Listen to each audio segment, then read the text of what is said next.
folks, it's Rich here. This is one of those sitting on the floor videos. A novice noisemaker. I like guitars. So, you've seen in the title, there's a little topic for you, which I'm sure everyone will have an opinion on. So, the recent purchase of the vintage V58. Sending that guitar back. I don't really like the finish that much in the flesh. It's quite different to how it looks in the images. The 7¼ inch radius neck is okay, but it chokes out a fair bit. I think it's got some high frets. It's a bit pallid looking. And yeah, it's got some good things about it, but not enough to keep it. Now, I bought it from a power seller on eBay who's thrown his dolly out the pram about me returning it, which brings me on to the topic about returns on guitars. Well, not just guitars, any consumer products for that matter. And this is my take on it. So first of all, if you're in this case guitars, you're a guitar retailer, your shop it can be anywhere. Let's say it's in Leamington Spa for the sake of somewhere for it to be. Your catchment area for people who might go into your physical store, supposing you've got one. People are likely to travel half an hour. You might get people who travel a bit further if they're really guitar enthusiasts. But the reality is, unless you're someone who's used to driving for work, for a living like me, who would think nothing of driving an hour somewhere, most people, that's a trek. So your catchment area, let's say it's half an hour in any direction. An hour, absolute tops. That's a tiny portion of the country. So as a retailer, you choose to sell things online because you've got the whole country's reach. So people can buy your stuff from anywhere they like. That's a massive, massive, massive potential uptake on sales, isn't it? If you're only relying on your shop, you've only got your catchment audience.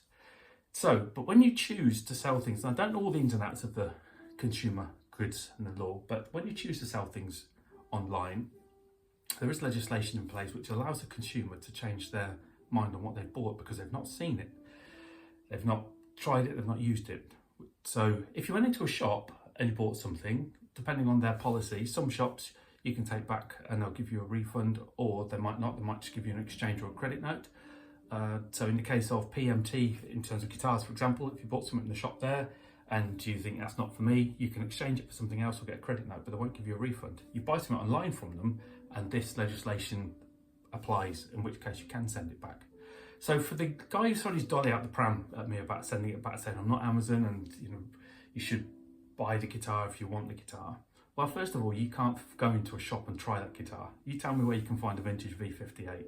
There are some stockists of vintage guitars in stores, not many, very limited supply. You just can't. And for me, talking about that half an hour or hour radius, whatever it is, there is nowhere near me where I could try that guitar. So the only option for me to see what that guitar is like is to buy it online and give it a try, which I've done, and that's not for me. Now, I probably keep 1 in 4 or 5 of the guitars that I buy. So I've had 192 of them, and I've kept and owned and sold on, actually probably more than that, especially in the early days, probably 50% of those. So that hit that I take is my hit for selling it on and buying something that I thought I wanted, and then after 14 days it's too late and I don't want it and I sell it. But point is, if you're choosing to sell things online, then you suck up the fact that people can return things.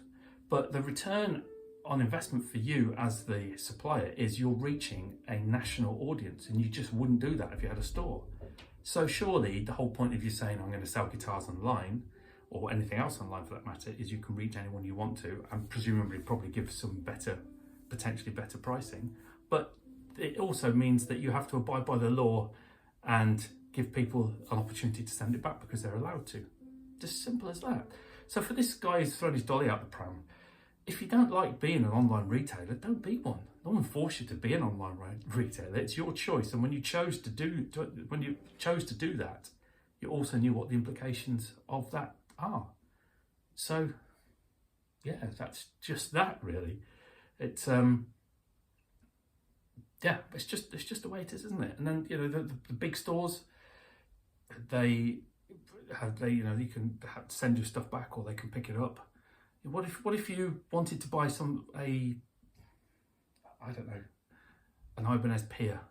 You'd love to think that you could go and try one in a store, but what if you just don't live near a store? A lot of people just don't live near a store? What if you're the game day and you're at Carsten over in Denmark, and he's got no guitar stores near him?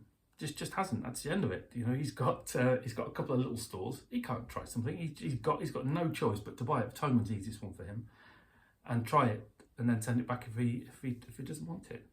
So, to the eBay guy, I'm sure he's not watching, but if he is, you're a dick. You're a dick. That's as simple as that, mate. It's get over yourself.